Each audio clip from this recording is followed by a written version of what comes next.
Philippine President Ferdinand Marcos Jr. has slapped a ban on Philippine offshore gaming operators, also known as POGOs, during his third State of the Nation address. Mr. Marcos ordered online casinos to stop their offshore gaming operations by the end of the year. He's accusing the firms of engaging in illegal activity, including financial scams and human trafficking, demanding an end to what he called a grave abuse of the law.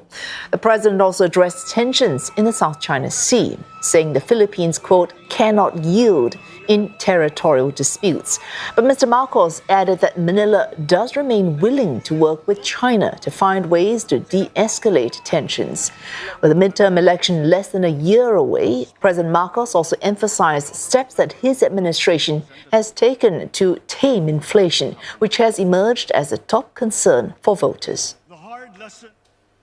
The POGO sector that deals with online casinos operating out of the Philippines took root and thrived during the administration of the former president, Rodrigo Duterte. During Mr. Duterte's 6-year term, hundreds of gambling companies were officially registered. They mainly target Chinese clients, as online gambling is illegal in mainland China. At its peak, the sector employed some 17,000 Filipinos and generated around $500 million worth of taxes and fees in just 1 year for the government. But the industry's economic footprint took a hit during COVID-19. In 2022, the government took in just $78 million in revenue from POGOs. Authorities have raised concerns that the sector's total economic costs far outweigh its benefits. The Philippine Finance Department estimates that the country could lose $1.7 billion a year from gaming hubs, citing lost investment opportunities, added costs of law enforcement, and the impact on tourism.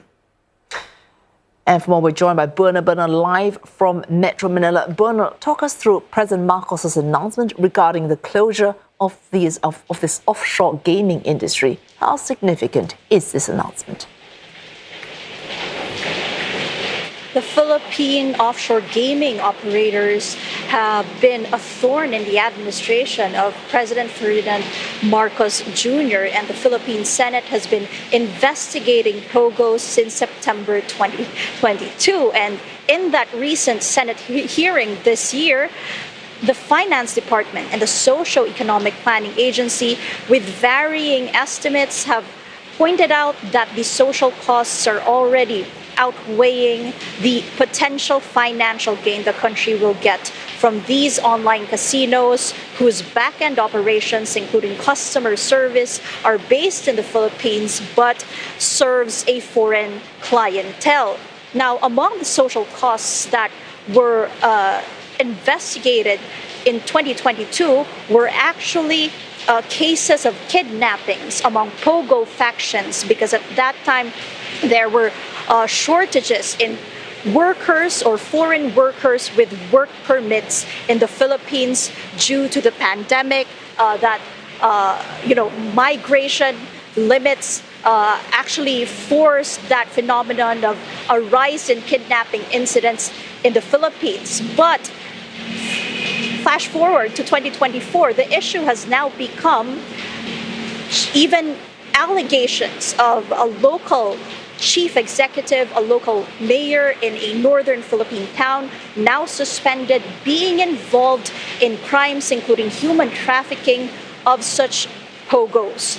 And this is a grave issue for the administration of the President Marcos because of allegations that there have been birth certificate mills in southern Philippines that enables mayors like Alice Go or like officials to actually run for public office under an assumed Filipino identity.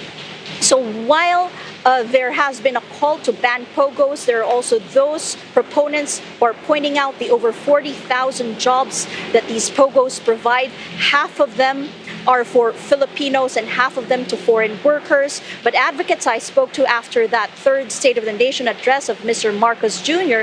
said that while the ban is a welcome development, that there should be follow through.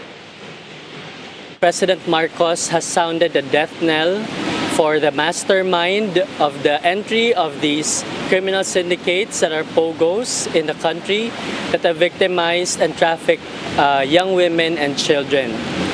So the ban on POGOs must not stop with the ban.